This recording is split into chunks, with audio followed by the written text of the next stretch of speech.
그러니까 살만하고 살자. 미세먼지 때문에, 어려운 경제 때문에, 맨날 싸우기만 하는 이 한심한 정치권 때문에 속이 터질 것 같은 우리 국민들, 이제는 좀 속 시원하게 임금님기는 당나귀기다. 살자. 그래서 지에서 저 유튜브 개설했습니다. 뭘 좀 아는 새 여자의 격정 토론 센 걸.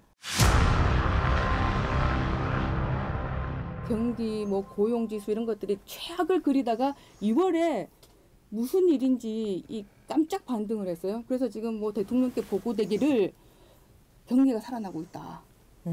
고용이 살아나고 있다. 뭐 이런 보고들이 들어가서 대통령이 그럼 더 분발해서 열심히 해봐라. 뭐 이런 분위기입니다. 지금 과연 이런 상황들이 국민들이 동의할 수 있는 수준의 어떤 일자리 정책의 성과가 맞느냐, 이런 좀 의견들이 좀 설왕설래가 있어서요.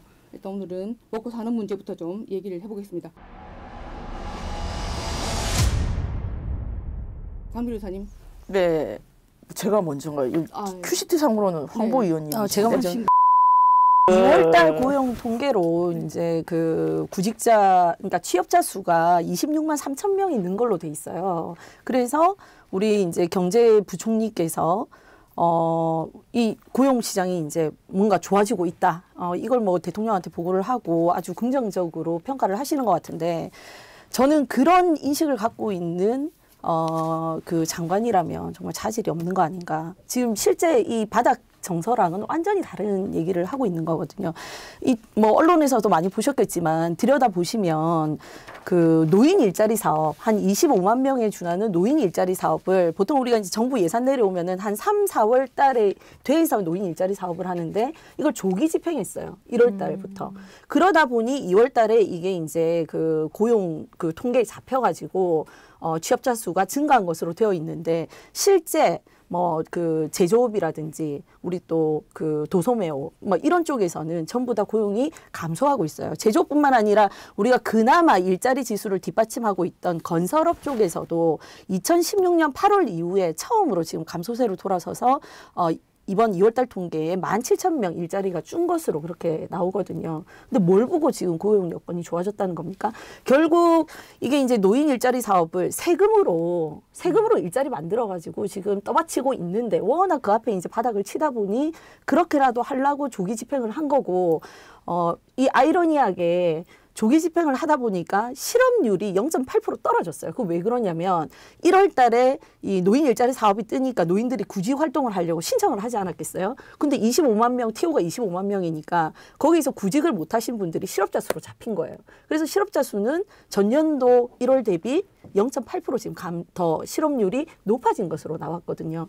그래서 전체적으로 지금 굉장히 뭐 고용 여건이 안 좋고, 사실은 이런 것들이 특히 제조업이나 도소매업, 음식 숙박업 이런 데서 최저임금의 영향을 너무 많이 받는 거 아니냐라고 계속해서 얘기를 했는데, 지금 정부가 인정을 안 하고 있다가 오늘 저희가 이거 방송 찍으니까 저희를 위해서 했는지는 모르겠지만 고용노동부에서 이 집단 심층 면접한 결과를 발표를 했어요. 이거 자유한국당 문석진 의원님이 자료 공개를 하셨더라고요. 이제서야 인정하는 거예요.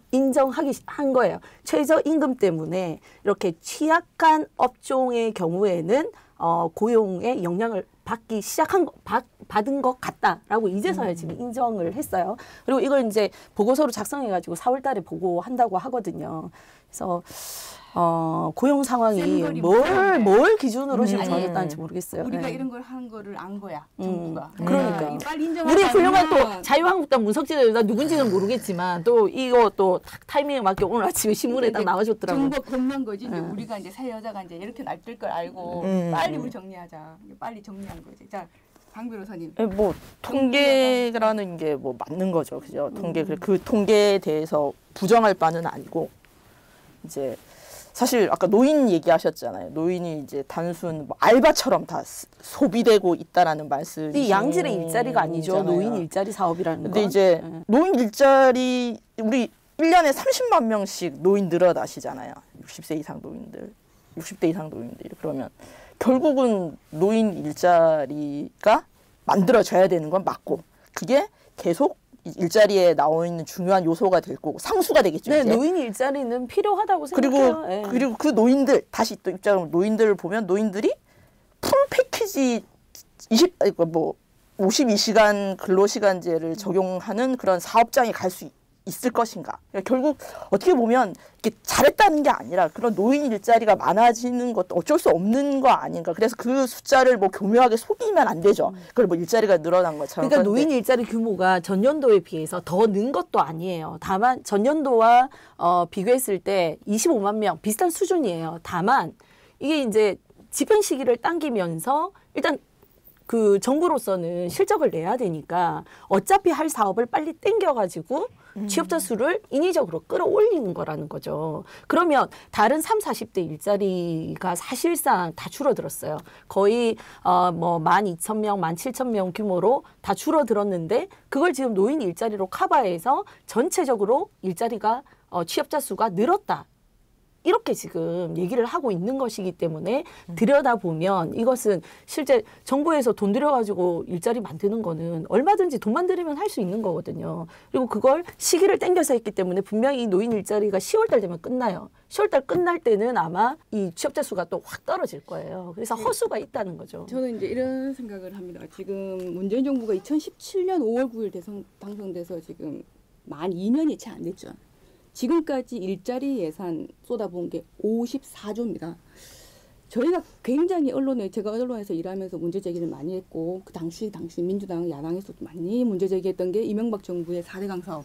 그때 무려 22조를 땅바닥에 퍼부었다고 엄청나게 많은 그 문제 제기 언론의 비판들이 있었는데 22조에 배가는 54조를 부어서 거의 뭐 2018년 거의 한 하반기까지 경기 지수며 고용률이 거의 최악이었다. IMF 이후에 거의 최악이다. 뭐 이렇게까지 불릴 정도로 12월, 1월까지 그랬었단 말이죠. 54조의 돈을 써서 겨우 2월 깜짝 반등할 정도라면 그럼 도대체 정부는 경제 정책을 어디로 어떻게 끌고 가고 있느냐. 그 이명박 정부의 4대강 사업이 단기 그 건설업이니까 강 파는 사업이 끝나면 끝나는 그 단기 일자리에 그 예산을 쏟아부은도 22조를 부었다고 그렇게 비난했던 정부가 그 집권 세력, 그 당시 세력이 지금 집권을 했는데 어떤 정책적 비전과 대안을 가지고 있느냐. 저는 또 하나 문제가 노인 일자, 세대별 일자리도 문제가 많지만 가장 중요한 것은 산업별 취업자 현황입니다. 제조업은 마이너스 15만 명이에요. 이번에 결과 이 좋아졌다고 하는 이 상태가 제조업 마이너스 15만 명, 그리고 도소매업 마이너스 6만 명, 그리고 금융 및 보험업 마이너스 3만 명. 자, 늘어난 게 뭔지 아십니까? 농림업, 우리 4차 산업혁명으로 가야 되는 이 시대에 농림업에서 무려 11만 7천 명이 늘었고요. 그리고 가장 많이 늘어난 것이 아마 23만 7천 명인데 이게 바로 그 보건업, 사회서비스업, 정부가 이제 노인 일자리 쪽에 많이 집중한 그쪽 일인 것 같습니다. 자, 이제 우리가 미래로 가야 되려면 여러 가지 제조업부터 해서 앞으로 우리가 어떤 먹거리 산업으로 가야 되느냐를 고민해야 되는데 지금 산업별 취업자 수를 보면 대한민국의 경제 미래를 예측할 수가 없다. 이런 우려가 되는 거죠. 문 닫는 거죠. 지금 제조업은 무려 마이너스 15만 명이 지금 취업을 못하고 또 지금 마이너스 상태라는 거죠. 자, 그렇다면 여기에서 우리는 어떻게 봐야 되는가 이 일자리 정책에 대해서. 자, 그렇다면 이 문재인 정부의 이 제이노믹스라 그러잖아요. 제이노믹스라고 하나요? 처음 들어봤어. 제이노믹스 하니까 왠지 하시는 겁니까? 사쿠라적인 느낌이 나는데. 제이노믹스. 하시는 거죠 지금? 정책이 잘 안 돌아가니까. 아니야, 정책이 잘 안 돌아가니까 그 제이노믹스란 말도 초반에 나오다가 지금 이제 흐릿해지고 있는 거예요. 밀지를 않는 거예요, 정부에서. MB노믹스, 뭐 초이노믹스, 박근혜 정부 성공하고 있으면 계속 제이노믹스를 떠들고 있겠죠. 최경환 장관이 가져갔기 때문에 초이노믹스, 뭐 지금 제이노믹스 하다가 지금 없어졌죠. 자, 네. 소득주도 성장님 말씀해 주시죠. 저 사실 버블을 알지 경제를 잘 몰라가지고 공부를 했어요 제가. 여기다 막 써가지고 막 썼어요 이렇게 막 써가지고 이거 한 20년 만에 해보는 거. 저도 막 열심히 들었습니다. 공부를 하니까 이제 뭐 막연히 이제 알던 개념이었는데 소득주도 성장론이라는 거에 대해서 이렇게 가계 소득을 늘리고 가계가 쓸 돈을 줄이고. 그리고 또 사회 안전망을 구축하는 이 세 가지잖아요. 그래서 거기에서 이제 제일 말씀 많이 하시는 게 최저임금. 그죠? 최저임금. 근데 이제 두 분도 다 그건 인정하시지만 최저임금 올라야 되는 건 맞지 않나요? 오를 수 있으면 올리면 좋죠. 올라야 근데 되는 거 맞죠. 사회가 경제 구조가 이거를 그렇죠. 그래서 감당할 수 있는 범위 그렇지, 내에서. 그렇지. 예, 예. 그래서 이제 오늘 아침에도 그 얘기 그 발표 우리 노동부에서 발표하신 것도 이렇게 좀 급격하게 너무 많이 올린 건 우리가 준비돼 있지 않았는데 많이 올린 거는 아마 저도 인정을 하고 그 예를 제가 그냥 예를 우리 이제 변호사들 보는 법률 신문이 있어요. 전 최저임금에 대해서 고민을 안 해봤었는데 그 법률 신문에 뭐가 나왔었냐면 저희 이제 법무법인 같은 데서 직원들을 채용하잖아요. 최저임금 때문에 힘들다. 라는 얘기가 우리 업계에서도 나오는 거예요. 딱 들으셨네. 이제. 네, 저는 그 얘기를 그냥 좀 우리도 이렇게 저는 그래도 최저임금에 대해서 줄 만큼 능력이 되는 게 다행이다. 라는 생각을 우선 하고요. 다행이네요. 정산이 그거는 제가 다행이라고 생각하는데 이게 뭐 소상인의 문제가 아니라 우리 가까이 내 동료들의 문제였구나라는 걸 그때 처음 생각했고 그래서 급격한 인상은 우리조차 준비가 안 돼 있는데 뭐 더 많으신 분들이 준비가 안 돼 있다라는 거는 저는 인정합니다. 인정합니까? 인정하고. 인정하는 자세 좋은 것 같아요. 그러니까 정부가 지금 인정을 해야 되는데 인정을 안 하는 게 문제인 거죠. 너무 급격하게 인정 안 하는데 제가 인정한다고 한 거예요? 나 인정하는 줄 알고 정부가 인정했으면 여기에 대해서 뭔가 수정안을 다시 수정하겠습니다. 인정하지 않습니다. 나 진짜가는 줄 알고 거 아니에요? 갑자기 감사드리겠습니다. 인정하신 거에 대해서. 흥분했어. 한 입으로 두말 하시면 안 돼요. 저기 정부에서 원래 그래요. 이렇게 편집해 주세요. 편집. 정부에서 인정하는 줄 알았는데. 일자리 로드맵 5개년 곤란한데. 계획을 만들었잖아요. 이건 지극히 제 주관적인 생각이에요. 제가 그 한 56페이지 되는 거 읽었어요. 그 제일 첫 줄에 나오는 게 이거예요. 양질의 일자리 부족이 사회의 양극화의 요인이다가 경제 전문가 39%의 의견이다. 이걸 받아들인 거예요. 우리 사회가 양극화되어 있고 소득이 굉장히 양극화되어 있는데 양극화되어 있는 게 양질의 일자리, 임금 문제만으로 볼 수 있냐는 거예요. 솔직한 얘기로 우리 대한민국 사회는 불로소득 국가라는 얘기를 엄청 많이 해요. 정말 돈 있는 사람들은 그 고소득의 직업군에 있는 사람들이라기보다는 부동산 자산이 많아서 일 안 하고도 놀고 먹으면서 불로소득으로 사는 사람들, 이런 사람들이 어떻게 보면 양극화에 저는 굉장히 큰 부분을 차지할 수 있다고 생각하거든요. 근데 양극화의 원인이 불로소득자들뿐만 아니라 여러 사회 요인들이 있는데 이 정부는 월급이 작아서 양질의 일자리 이꼴 월급. 그럼 월급을 최저임금을 보장해주면 국민의 어떤 삶이 어느 정도 보장이 되지 않을까. 이런 논리에서 지금 최저임금 인상이 저는 시작됐다고 보거든요.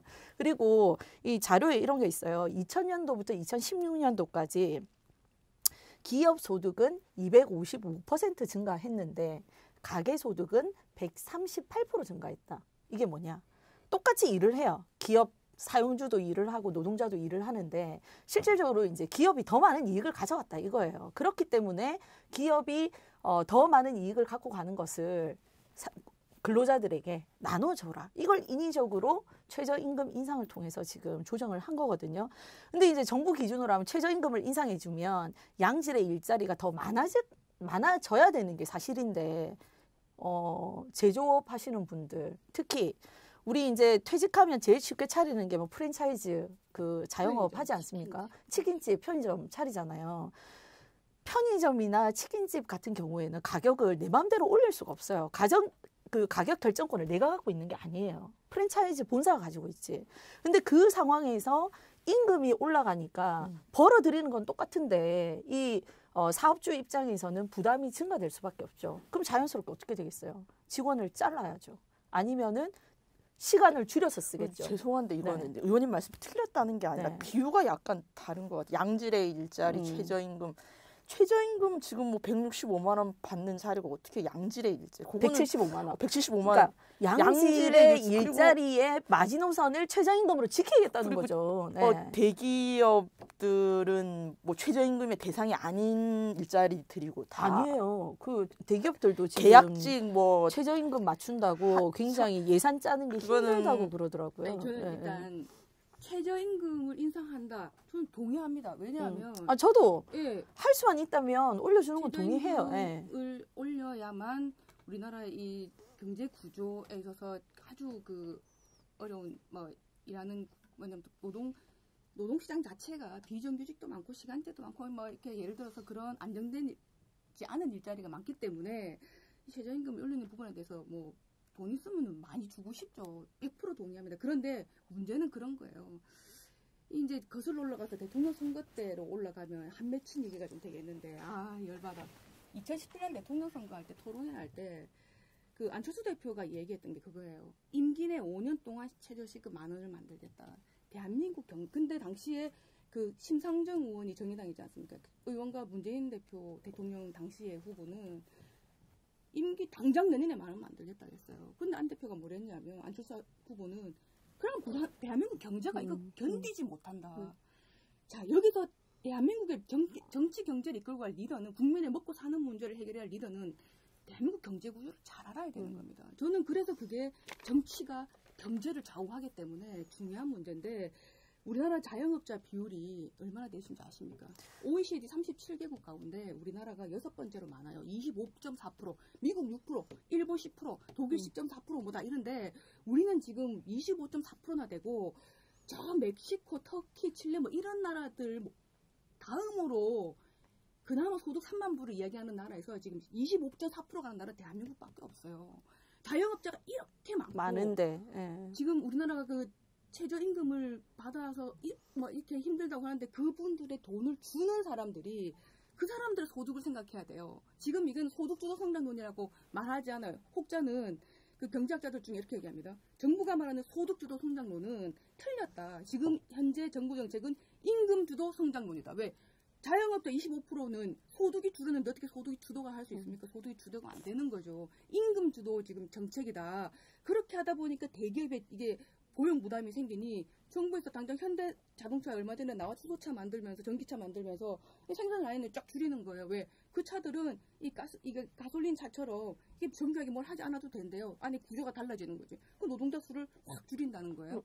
그거는 네. 4차 산업인지 미래로 가는데 미래로 뭐 가는 과정에서 어쩔 수 없는 일인데, 거잖아요. 그러니까 네, 앞으로 그러니까 제가 드리는 말씀은 대한민국 경제 구조, 앞으로 정책 그 대한민국 경제가 나아갈 방향 이런 것들을 보고 이 구조가 지탱할 수 있는 범위 내에서 그거를 추진하고 단계별로 일을 가야 된다는 거죠. 그렇죠. 그래서 본인도 대통령께서도 많은 가겠다 했다가 8,300원에 지금 때 머무르고 있으면서도 이 많은 지금 사회 갈등이 벌어지고 있는 거 아니겠습니까? 그러니까 이제 이런 거예요. 제가 봤을 때는 이 사람이 있어요. 음식을 줘야 돼. 뭐 당연히 굶어 죽게 하면 안 돼. 근데 이 사람이 당뇨병이 있는지, 심혈관 질환이 있는지, 이거를 알러지가 있어서 먹을 수 있는지 없는지 이런 것들을 파악하고 난 뒤에 음식을 줘야지. 완정식품이라는 굴 알러지가 있어서 호흡 곤란이 와요. 그거 먹으면 안 되잖아요. 대한민국 경제 구조에서 이 상황이 적절한가에 대한 토론이 반드시 필요하고 그것들에 대해서 문제점이 있다고 판단이 되면 빨리 시정하지 않으면 이제 임기 3년차 4년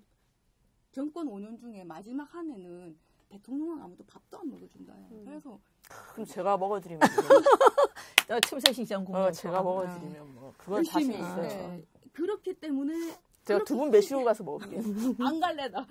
그래요? 마지막 좀 갈게요. 임기차는 좀 갈게요. 정책에 힘이 없어요. 이제 올해 1년밖에 없다는 거죠. 여기서 정책 기조와 방향에 대한 충분한 토론과 비전을 갖지 않으면 맞는 말씀. 정말 어렵다. 근데 제가 정말 동의하는 게 제조업이 25.6% 우리 산업 구조가 그런 거예요. 근데 이 제조업은 우리 여기 뭐 어떤 교수님이 자료에 그래놨더라고요. 교수님 성함을 찾아야 되는데 못 찾겠네. 모 교수님. 모 교수님께서 서울시립대 모 교수님께서 이 교수님 죄송합니다. 선진국 성함이 아직 안 나오는데. 윤창현 교수네요. 자막으로 나갈 겁니다. 윤창현 교수네요. 그 그러니까 최저임금을 올리면 그 선진국의 어떤 통계를 봤을 때 최저임금을 올리면 제조업자 수는 줄어드는 것으로 나와 있는 선례가 있어요. 그건 어쩔 수 없는 현실이에요. 제조업 취약하고요. 사람을 써야 되고 사람 하나 쓰는 것이 사업자에게 내 월급을 갖고 갈 수 있느냐 없느냐를 결정하는 요인이 될 수 있기 때문에 그만큼 취약하기 때문에 그래서 그런 측면에서 볼 때 그 최저임금을 올렸을 때 우리나라 산업 구조로 봤을 때 이 후폭풍이 미칠 수밖에 없는 거였는데 정부는 계속 괜찮을 거다. 오히려 이걸 통해서 그 양질의 일자리가 이제 가족 단위 가족을 고용인으로 쓰는 게 아니라 고용인 있는 제조업 더 늘어날 거다. 이렇게 이제 낙관적으로 얘기를 했어요. 근데 오늘에서 이제 인정을 했잖아요. 영향을 받는다. 음식, 숙박업, 그다음에 제조업, 그리고 공단에 있는 각종 이제 그 제조 공장 이런 것들이 영향을 받는다라고 얘기를 그래도 우리 맞는 것 같다고 홍보 했어요. 의원님은 최저임금에 대해서는 찬성하시는 거죠? 최저임금은 그 비율은 조금 뭐 최저임금은 제조업 수를 줄이니까 아예 안 아니요, 된다는 아니요. 것처럼 그게 말씀하시고 아니고 그건 결과적으로 그냥 예정. 뭐냐면 저는 최저임금을 올리더라도 우리가 이때까지 최저임금 올린 수준을 보면요. 2017년 이전에는 400원, 300 몇십 원 이렇게 올려왔어요. 근데 갑작스럽게 우리가 2017년에서 2018년을 16.4%를 올린 거예요. 7천 얼마? 7,800 350원? 아니요. 7,530원. 그리고 10.9%를 올려가지고 지금 8,350원이 됐잖아요. 근데 그것만 있나요? 주유수당이 있잖아요. 이게 뭐 그 근로자와 사용자의 계산법이 좀 다르긴 한데 주유수당까지도 이걸 임금으로 계산해서 집어넣으면 실질적인 최저임금은 지금 1,200원 수준이라는 거예요. 그래서 제가 말하는 거는 우리가 이 사회의 어떤 산업 구조 또 감내할 수 있는 수준이 있기 때문에 최저임금은 갈수록 올라갈 수밖에 없는 구조죠. 그거에 대해서는 인정하고 올라가야 된다고 생각해요. 그러나 만약에 그걸 도입을 이렇게 어느 정도 급진적으로 도입한다? 그거는 전제 조건이 있어요. 우리나라 산업 구조를 바꿔야죠. 제조업이 25.6%나 되는 이 구조에서 최저임금을 이렇게 인상한다는 거는 그 엄청난 쇼크를 우리의 근로자이지만 근로자가 아니라 뭐 사용자라고는 하지만 그 사용자 역시도 취약한 사람들 대기업 오너하고는 다르잖아요. 자영업자들. 25.4%의 자영업자들. 네. 네, 자영업 제조업이 아니라 저는 자영업자들. 자꾸 홍보 의원님한테 태클 걸려고 하는 건 아닌데 네. 이 자영업자들이 충격을 둘이는 흡수할 벌금 수밖에 치고 없는 거잖아요. 받는 거야. 그렇죠? 대기업 그러니까 저는 이 정부의 어떤 정책에 대해서 이렇게 생각해요. 너무 이분법적으로 생각한다. 대기업과 동네 치킨집 사장님과 편의점 사장님을 같이 생각하는 거 아니냐나 이런 생각이 드는 거죠. 좀 더 이 큰 기업과 중소기업 그리고 그 안에 지금 이 최저임금을 적용하는 것도 뭔가 이렇게 급격하게 변할 거면 차등 적용을 한다든지 급등한 변화 전에 산업 구조의 변화 우리가 뭐 4차 산업혁명 융복합 시대 그러니까 새로운 개념의 인력이 많이 들진 않지만 이 산업 자체가 고부가가치여서 수익이 많이 나기 때문에 인건비를 많이 줄 수 있는 그런 산업들이 성장을 해 있다면 뭐 최저임금 이상 줄 수 있겠죠. 근데 지금 너무 우리가 이 자영업자가 많은 상태에서 이런 최저임금 급등을 시켰기 때문에 최저임금이 문제되는 군이 있잖아요. 아까 말씀하신 자영업자 중에서 자기의 노동력을 하는 자영업자를 제외하고 이제 임금 근로자를 채용하고 쓰는 자영업자의 수는 뭐 25% 중에 전체 산업 인구 25% 중에서도 한 40% 정도밖에 안 됩니다. 이게 적다는 게 아니라 우선 그 부분이 제일 취약한 거고 아까 소기업을 자꾸라 얘기하시는데 소기업들은 실제 최저임금에 지금 문제 부닥친 것보다도 근로시간 단축이죠. 의미가 있는 거지. 지금 소기업들은 우리 어렵죠. 지금 뭐 사상공단가도 다 어려우신데 그분들이 토로하는 거는 근로시간 단축이에요. 아 맞아요. 왜냐하면 정규직을 또 뽑아야 되니까. 52시간. 네, 52시간이 그러니까 그래서 우리가 오늘 이것도 고민을 하면서 생각을 한 게 소상인들, 또 공인들도 포함되어 있을 수도 있죠. 그분들을 어떻게 연착륙시킬 것인가. 그게 저도 그렇게 생각해요. 그분들이 그러니까 제가 조금 주어 없이 말하고는 있는데 제가 먹고 노는 걸 좋아합니다. 먹고 놀려면 소상인들이 24시간 가게를 열어주셔야 돼요. 제가 잘 먹고 재밌게 놀려면 편의점이 있어야 되고 막 그런 것들이 술집도 하고 노래방도 밤새도록 하고 막 이렇게 해야 되는구나. 뭐 꼭 그런 건 아니고 편의점이 요새 엄청 일찍 문 닫잖아요. 그러니까 그게 가야 되는 사회는 맞잖아요. 우리가 심지어 우리 동네 주유소는 10시 되면 문 닫아요. 그러니까 주유소가 24시간을 제가- 안 해요. 인건비 때문에. 제가 차가 없고 면허증이 없습니다. 제가 편리하자고 이제 그분들을 그렇게 24시간 열어라 할 수 없는 거잖아요.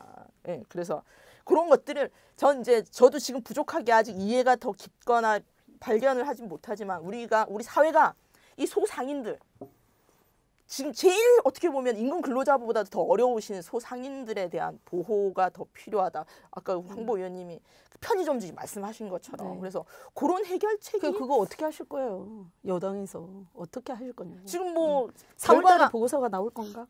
결과가 나온 건 아닌데 설문조사를 왜 좀 했으니까. 이 편의점 업계에서도 지금 뭐 출점 제한 막 하잖아요. 필요한 거지 않습니까? 근데 그게 이제 이런 걸 통해서 출점을 제한시켜야 되고 사기업들한테 니들 출점 제한 해라라고 할 수 없잖아요. 저 갑자기 궁금한 게 생겼는데 그래서 재벌 개혁은 합니까?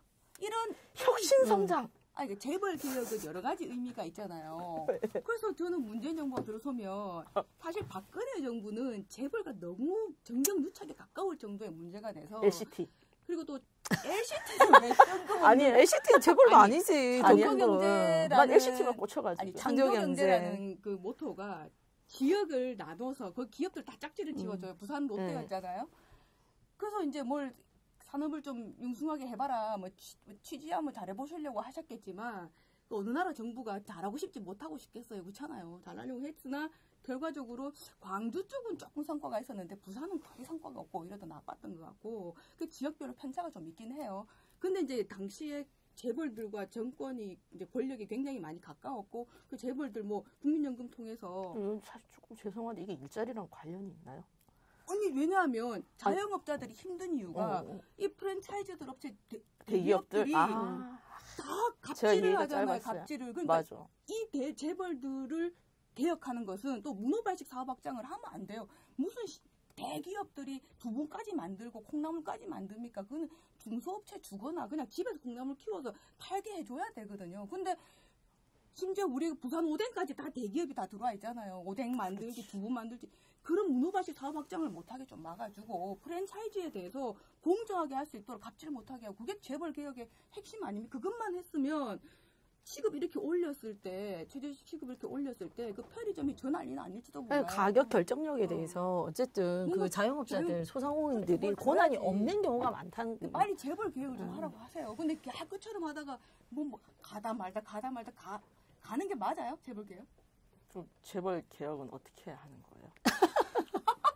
어떻게 하는 거예요? 대통령한테 내가 재벌이랑 그 나중에 대통령 얘기를 안 바꾸고 답을 해봐가지고. 얻어와야 아니 옛날에는 말년에는 물어봐도 답도 없어. 옛날에는 이렇게 막 감옥에 쳐놓고 하면 되잖아요. 다 해체시켜버리고 그렇게 하는 건가? 법과 제도를 좀 정비해야 되는 거 아닐까요? 법과 제도를 정비해야지. 그리고 어쨌든 지금 뭐 이제 전 오뚜기 좋아합니다. 법과 제도. 이 이제 최저임금 오뚜기는 쇼크 뭐예요? 다 있어요.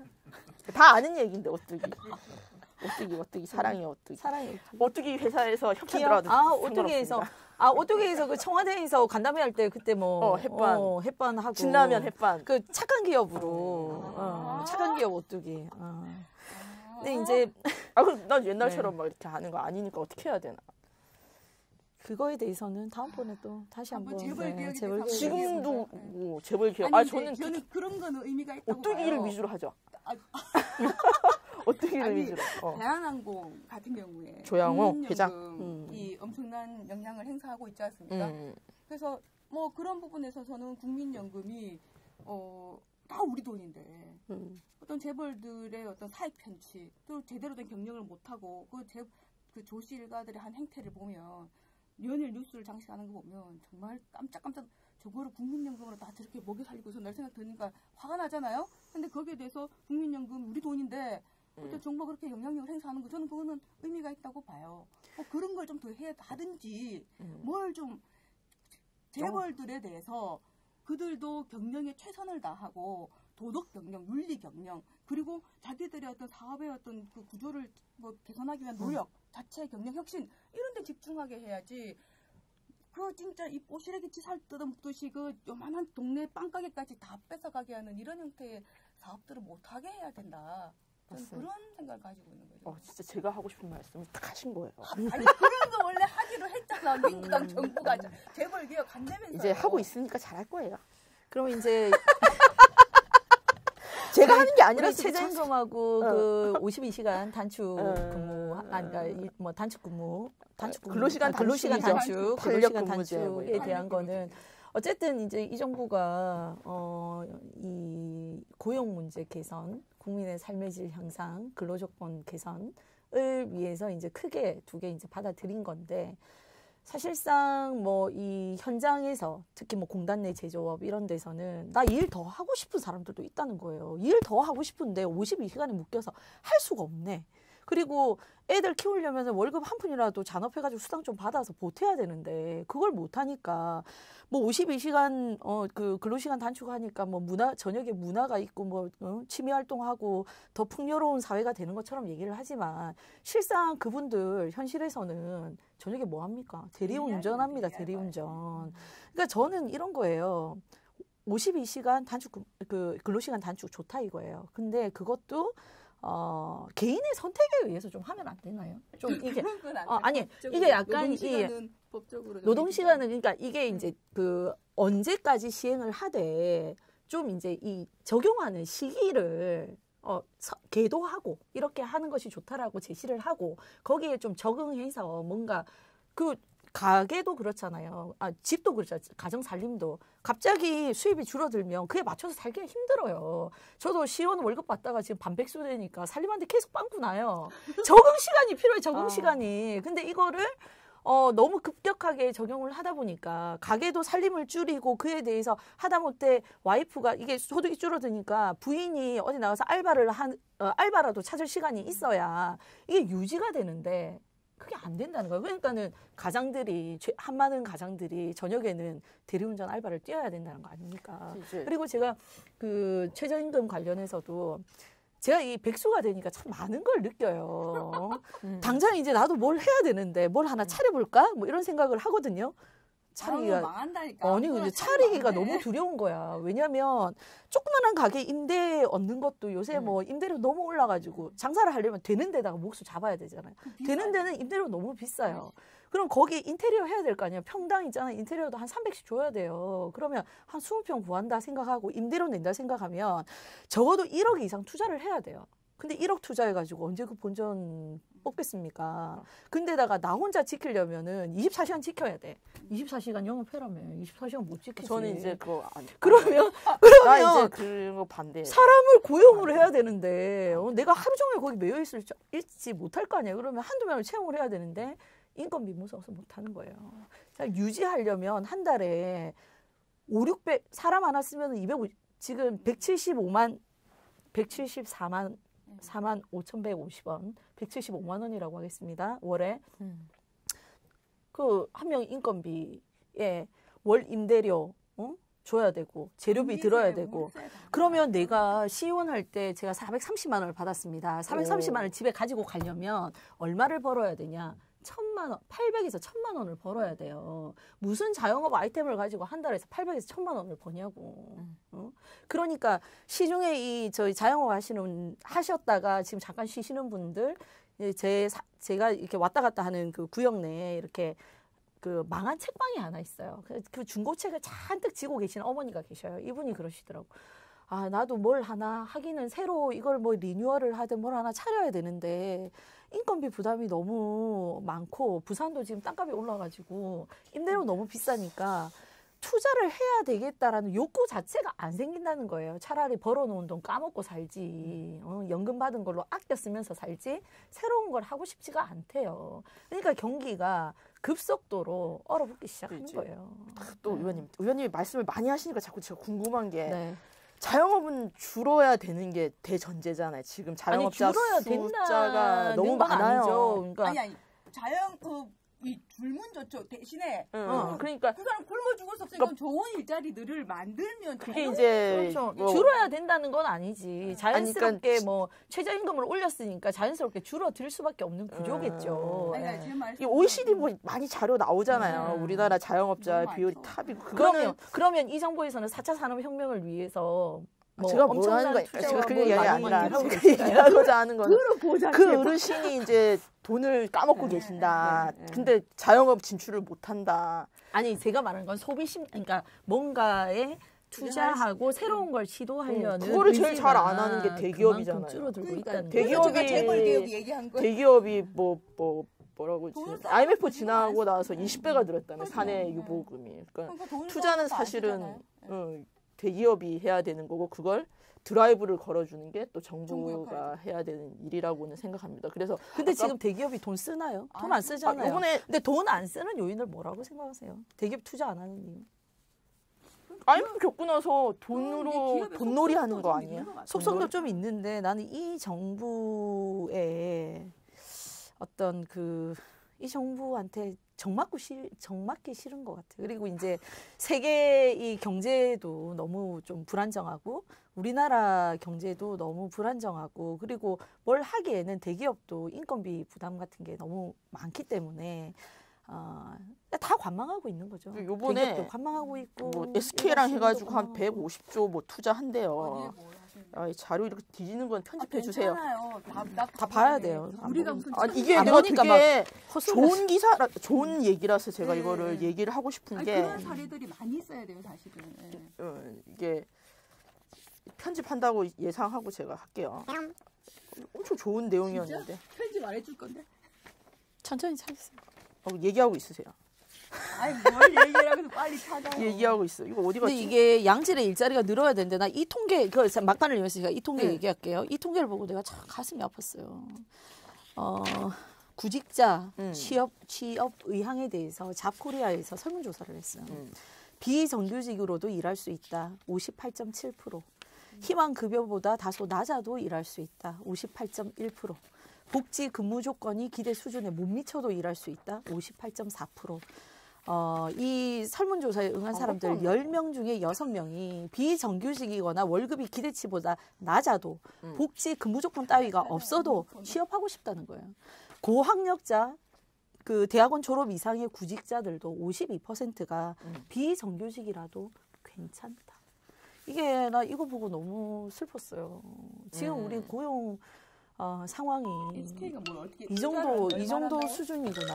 이거 어떻게 하면 해외 좋아요? 투자. 이거 어떻게 하면 좋아요? 왜 해외에 투자하지? 그래서 이제 그 얘기를 설명을 해놓은 내용이더라고요. 이제 이게 어차피 이번에 그냥 나이브하게 얘기할게요. 지금 찾지 못이 배터리가 아니고 배터리? 배터리. 배터리 시장이 이제 네. 반도체 시장을 앞서갈 것이다. 이제 더 수요가 많아지겠지. 예. 이제 그 후발주자로 이제 배터리에 지금 대기업들이 다 들어가 있잖아요. 근데 거기서 이제 배터리를 생산하려면 이 생산 시설이 있어야 되는데 그 시설들이 해외에 다 지금 나가고 있답니다. 그리고 그 규모가 어마어마하고 찾았습니다. SK이노베이션 미 전기차 배터리 공장 첫 사업 2023년 글로벌 톱3 이거네. 뭐 그런 기사예요. 그래서 근데 그러면 이제 전 딱 그때 그 기사를 보고 그런 거예요. 대기업 왜 해외에 투자하지?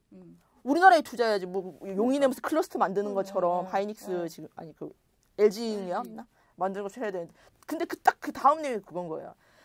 그 모든 완성품만 거기서 될 뿐이지 왜요? 왜 웃어요? 이거 방송하는데 잡담하시고 지금 연출하시는 분들이 카메라 하시는 분들이 지금 집중력이 떨어지게 말이야.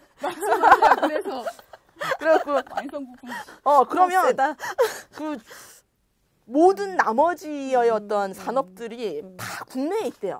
국내에 있는 산업을 또 뭐라고 하지 성장시키면서 해외에 투자를 하는 거래요. 그래서 그 의미를 이제 나는 해외 투자라는 의미만 보고 나쁘다라고 생각했는데 그게 전혀 아니다. 이제 우리나라의 해외 투자라는 게 이렇게 단순히 뭘 우리가 뭐라고 해야 되지?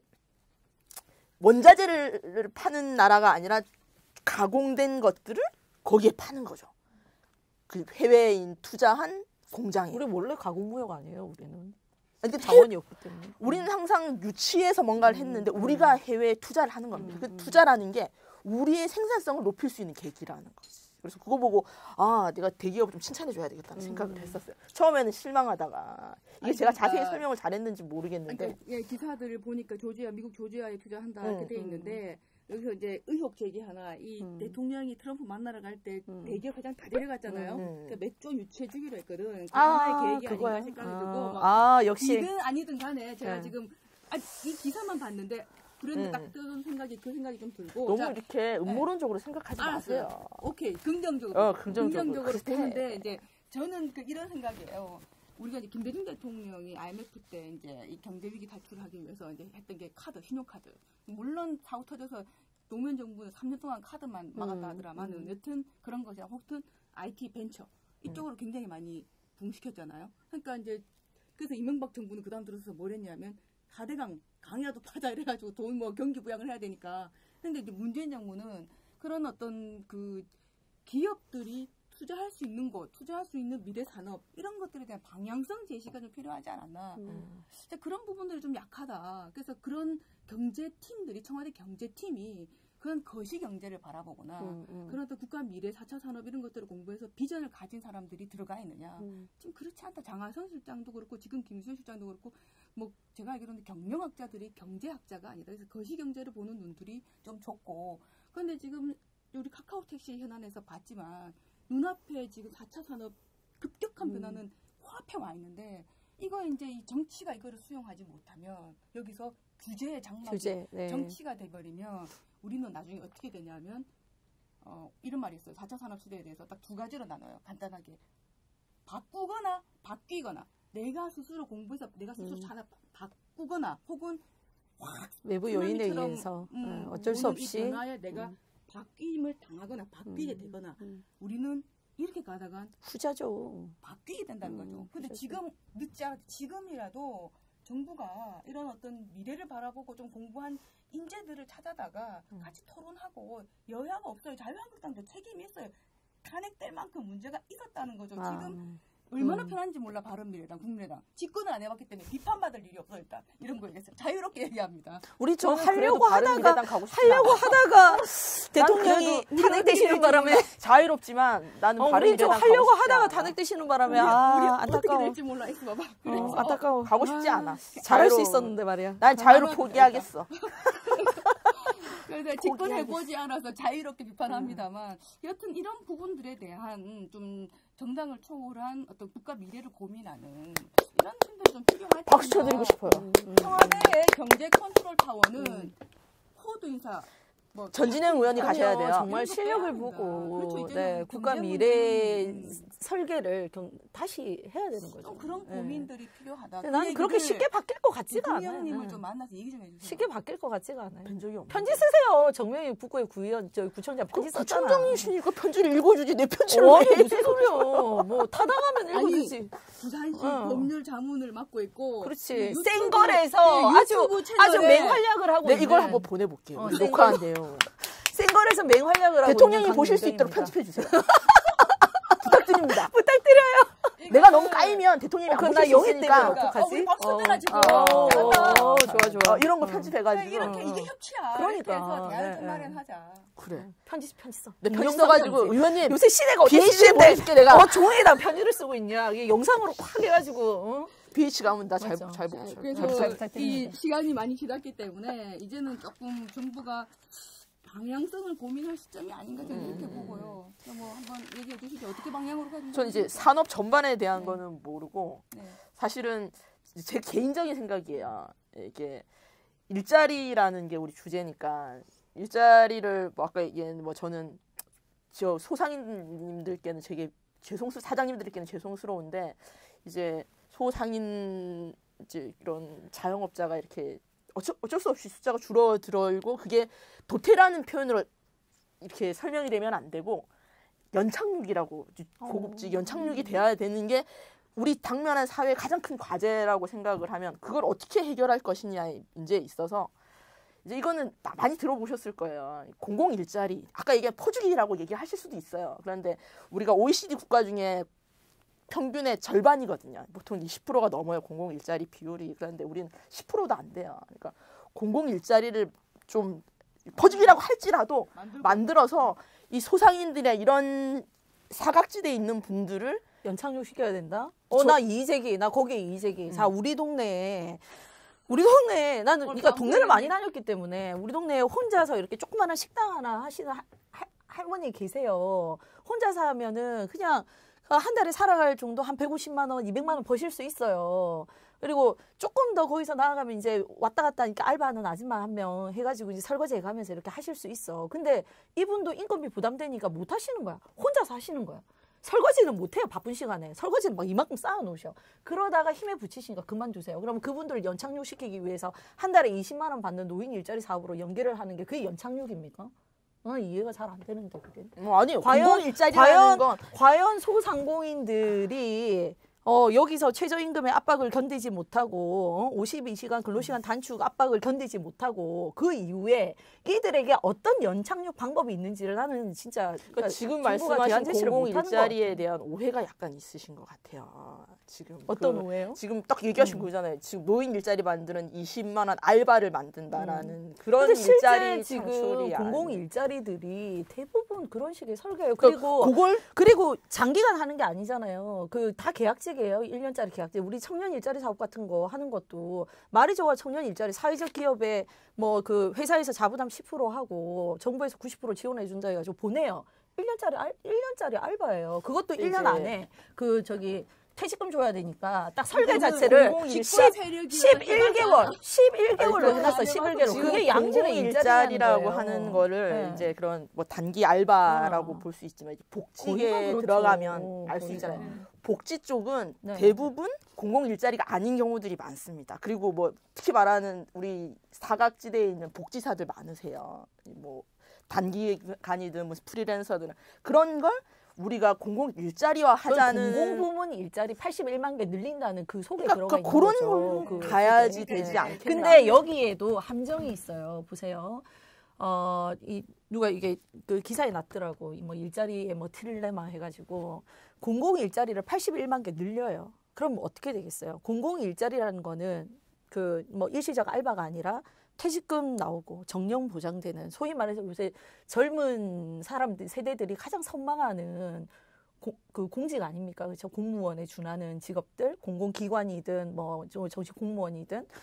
근데 이런 일자리에 좋은 인재들이 다 빨려가다 보니까 사실은 민간에서는 또 좋은 인력을 쓸 수 없는 어떤 그런 악영향 그런 것들이 생긴다라는 거죠. 예. 왜냐하면 지금 공공 일자리라고 하는 것을 지금 만들어 놓은 걸 보면 우리 그 옛날에 방문간호사 이런 분들 한 40, 50대 여성 그리고 또 우리 그 치매 안심센터 이런 거 많이 만들었잖아요. 그래서 이제 각종 그 복지 서비스, 복지 서비스에 참여하는 네. 경력 단절 여성들 그리고 이제 50대 이후에 그 중장년층들이 퇴직을 요새는 뭐 4.5정이라고 하니까 퇴직하고 치킨집 차리지 말고 이제 그런 데서 일을 하시면 내가 투자 비용 없이 자기 그 생활을 유지할 수 있다. 그런 면에서 이제 그런 것들을 흡수하면 그런 부분들을 흡수하면 이제 그 퇴직 한 50 초반에 퇴직해서 치킨집, 편의점을 차리는 것들을 좀 막을 수 있다. 이제 이런 그러니까 워낙 이제 공공부문 일자리도 다양하기 때문에 우리가 이제 그, 그거에 대한 개념 정리가 그렇죠. 좀 필요한 거죠. 개선의 여지는 있으나 이런 부분들에 저는 필요한 수요라고 생각하고요. 대한민국 복지 서비스 굉장히 수준이 조금 다른 나라에 비해서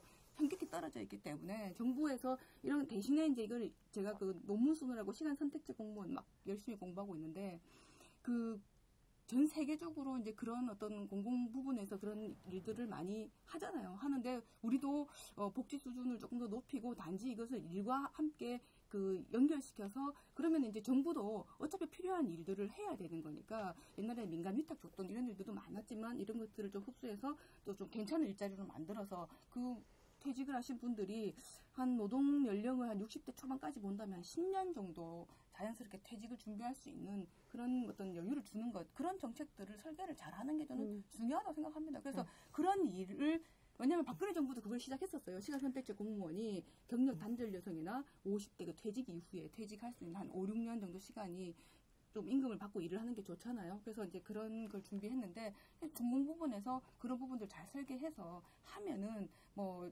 사실은 사각지대에 빠져서 편의점 차렸다가 망하고 이러는 것보다는 좀 더 안정적으로 갈 수가 있을 것이다. 그런 부분에 그러니까 어느 정도는 네, 정부에서 필요하다. 그런 공공부문 일자리 그것도 비정규직이 아니라 정규직화해서 하는 일자리를 만들어주는 건 필요하다고 생각해요. 제가 그거 하지 말자는 건 아니에요. 그러나 이제 중요한 거는 최저임금 쇼크에 의해서 힘들어하는 소규모 영세 자영업자들 이분들이 도대체 이 충격을 어떻게 뭐 진짜 그 아까 변호사님 말씀처럼 연착륙할 수 있을 것인가?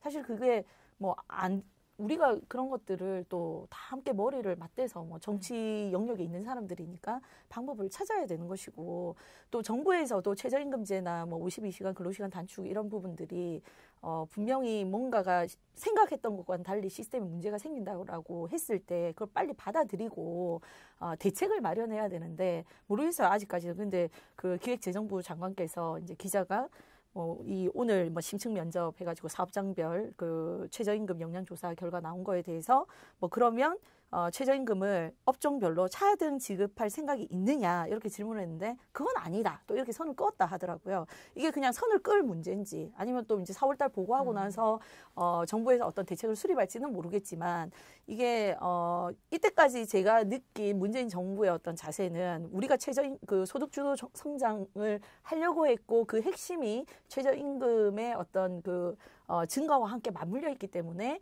거기에 대한 부작용에 대해서 인정을 안 하고 있었잖아요. 안 하고 있었잖아요. 근데 이제 이걸 계기로 해서 뭔가 좀 더 유연하게 이 노동시장, 그 고용시장 문제에 대안을 찾았으면 좋겠다. 이런 생각을 하는 거죠. 맞는 말씀이시고. 제가 좀 걱정되는 건 이제 의원님 말씀 중에 이렇게 차등해서 하자.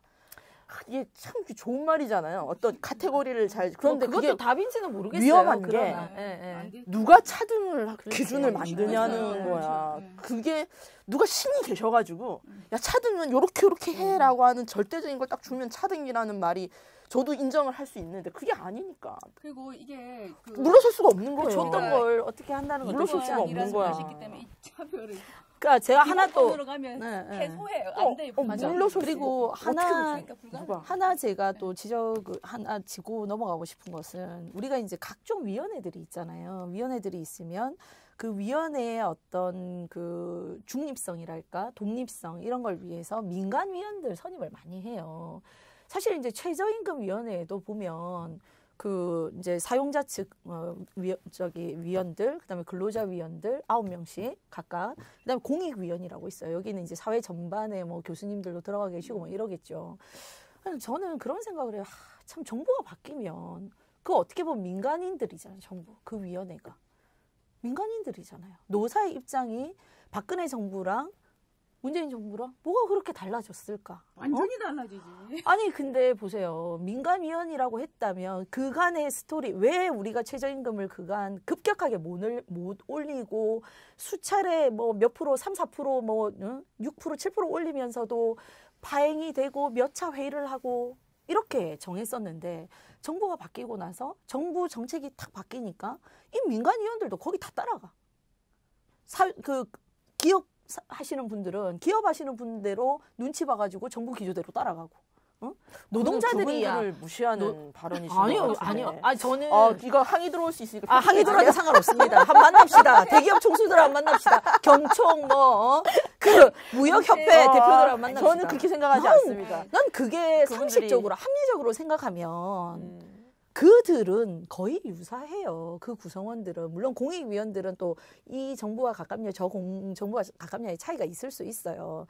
자, 노동자들, 근로자들, 또 이 기업하시는 분들, 사용자들 다 입장들이 다 비슷했을 거예요. 그런데 이럴 수 있어요. 난 왜냐하면 지난 10년간 이명박 박근혜 정부에서 그런 일들도 뭐 다 같이 살아왔잖아요. 근데 그 지난 세월 대통령 탄핵되는 걸 딱 보고 촛불 드는 국민을 보고 반성해야 되겠다 하고 마음을 확 바꿔먹었을 수도 있어. 그러니까 그 결정에 대해서 우리가 왈가왈 수 양대 노총의 이제 이게 힘이 너무 세진 거고 정부의 입김이 작용하는 거지. 근데 너무 음모론적으로 보고 계세요. 진짜 이 아니 두 왜 분을 이러지? 진짜. 근데 어쨌든 그분들의 선택을 존중해야 된다니까. 그러니까 맞아. 저는 반성에 의한 네. 결과일 수도 있다. 저는요 변화를 싫어하지 않습니다. 변화해야 됩니다. 우리 시대가 변화하지 않으면은 도태되는 거예요. 이 얼굴은 변하지 우리가 마세요.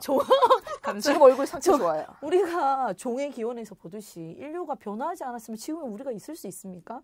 그러니까 자유한국당의 우리 수렵 보수, 체질하고 소위 말해서 보수라고 얘기하는 사람, 우리도 변화해야 된다고 생각해요. 근데 우리는 안 보여, 급격한 무슨 혁명 이런 거 좀 싫어합니다. 아니 우리는 잠깐만. 네. 그 얘기는 다음에 차츰차츰 좀 또 변해갔으면 좋겠네요. 하도록 네. 하고 뭐 변화를 맞이하는 입장에서 이것이 뭐 편할 수는 없을 거예요. 누구든지 기존 색을 좀 변하고 싶죠. 변화하면 또 계속 따라서 변해야 되고 움직여야 되니까 사람의 심리는 똑같을 건데 그러나 어쩔 수 없이 변화하는 거 우리 누르는 것도 싫지만 받아들일 수밖에 없는 것처럼 변화를 수용하고 어떻게 대응할 건가, 보톡스를 맞을 것인가, 참 어떤 측면에서는 식구지를 붙일 것인가 고민하는 것처럼 병원 가서 확 어떻게- 갈아엎을 것인가. 그렇죠. 그 급진적인 방법을 쓸 것인가는 각자의 삶의 철학대로 가는 것처럼 뭐 진보 정권이든 뭐 보수 정권이든 혹은 뭐 중도 정권이든 간에 그 정책의 어떤 기조를 선택한 국민들의 판단이었고 거기에 맞춰서 방향성을 가지고 가되 단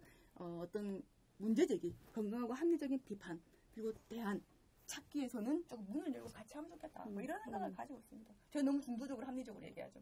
그러다 말했어. 바른미래당. 정치는 이렇게 하면 안 된대. 극단으로 가야 되는데 국민은 센 걸 좋아해. 우리는 중간에 서서 옳은 말만 하다가 까인 거잖아. 그럼 바른미래당 안 간다니까요. 아, 저도 안 가- 당적은 안 옮기려고요. 안 너무 갈 힘들더라고, 거예요. 당적 옮기는 안 갈 거. 거예요. 다만 서로에게 좀 길을 엽시다. 서로에게. 알겠습니다. 예. 자, 마무리하는 차원에서 뭐 변호사님 한 말씀 하실게요. 집권 여당으로서 막 지금 엄청난 공격을 받으셨나? 아니야. 뭐 일자리 문제에 대해서, 이 프로그램에 대해서. 아니 집권 여당이었으니까 일자리 관련해서. 제 미모를 두 분이 시기하시는 것 같아요. 그래서 아, 좀 그 반성하시고요, 두 분이. 좀 반성하실 필요가 있어요. 반성하시고요. 네. 시청자 여러분들이 판단하시겠지만. 네. 그래서 뭐 아까 두 분 말씀 다 동의하는 건 아니지만 귀를 열어야 된다라는 거. 우리 정부도 마찬가지고 저 개인도 그런 생각이 들었어요. 그래서 그런 앞으로 귀를 열고 입은 다물고. 귀가 좀 작으시네. 오늘 그 마지막 석자 논평 딱 이렇게 하면 되겠네요. 열어라. 열어라. 귀를 열어라. 아까 열어라. 그 문을 열어라. 귀를 열어라고 아까는 들어라. 들어라. 이렇게 들어라. 저는 어. 바꿔라. 생각을 바꾸고 태도를 들어라, 바꾸고 들어라.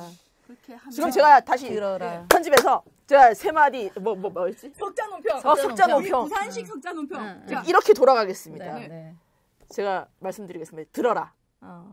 저는 아니요 들어라 아니, 했어. 뭐라고 열어라. 했어요? 열어라. 열어라. 다시! 다시. 아니 남의 거 내가 그렇게 탐내는 게 좀 있어요. 내가 남의 게 더 좋아 보여. 열겠다. 열겠다. 응. 열겠다. 듣겠다. 내가 먼저 해야 되네. 들어라. 어. 우리가 여당한테 마지막으로 합시다. 들어라. 아니? 저 석자 논평이요. 안 들까봐도 반사. 야, 전 반사. 여당한테 이렇게 말하고 싶네요. 들어라. 저도 석자 논평. 바꿔라. 정책도 바꾸고 태도도 바꾸고 생각을 좀 바꾸자. 바꿔라. 알겠다. 됐네. 여당스러운 자세. 마지막 딱 하나 여당스러웠죠. 여당 있는 알았다. 여당스러운 자세 좋습니다. 네, 알았다. 여당이 되고 싶다. 알았다. 부럽습니다. 아니에요. 알았다 할 수 아니에요. 있는. 아니에요. 그런 거 아니고요. 네. 열려 있으니까 열심히 듣겠습니다. 감사합니다. 알겠습니다. 네. 아우, 편안한 마무리. 이것으로 네. 이제 상당히 마무리하면 될까요? 네. 아. 오늘 여기까지 하고 다음 주에는 우리 그 대북 정책 너무 어렵다 또. 너 너무 좋아. 북핵 북해 너무 좋아. 비핵화 나 이렇게 트럼프 막 이런 거 좋아해요. 북미 외교 한미 동맹 남북 관계 막 이런 거좀 그럼 트럼프 모시나요? 아니 김정은을 모셔야 되는 거 아니에요? 아, 세게 나가려면 여기서 북미 회담을 해 그냥. 저는 트럼프 모시고 싶어요. 그럼 섭외하세요. 섭외하세요. 영어가 영어가 안 돼가지고. 영어가 짧아. 근데 영어가 안 제가 돼서 안 해드릴게요. 돼. 영문과. 영문과네. 우린 트럼프도 모실 수 있네. 영문과가 있구나. 트럼프. 알겠습니다. 일단 다음 주에는 이렇게 예고를 하고 오늘 토론은 여기서 마치겠습니다. 인사하고 마칠까요? 네, 감사합니다. 감사합니다. 안녕, 또 봐요. 우리 편집을 얼마나 당할지. 아우, 난도질 당할 1시간 거. 넘게 죠 우리. 아이고 잘했습니다. 매우 좋았습니다. 다음 주에는 누가 진행하시겠어요? 뭘 진행 혼자 다 해야지. 우린 방송도 모르는 사람들인데. 선배님 혼자 다 있어.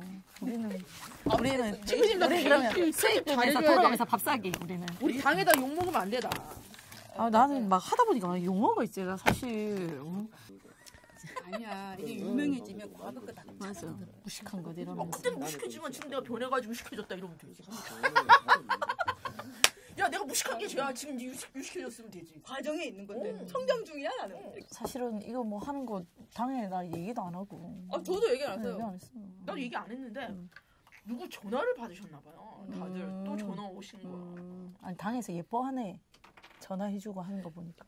요즘 핵심 세력이라니까. 집권 실세, 세력. 실세. 간판 친하게 지내요? 나 잘 되길 바랄게. 거기서 잘 되길 바랄게. 아이씨 대변인이 되잖아. 대선 과정에 영입된 법률가. 어제 이야기하다 오세요. 술물을 갑시다. 아유 고생하셨습니다. 우리 수고하셨습니다. 세 분이 나는 주로 있잖아. 하여튼 잘 해줘요. 나 완전 잘해줘야 돼. 아 이거 편집을 복수할 거야 잘 안 해주면.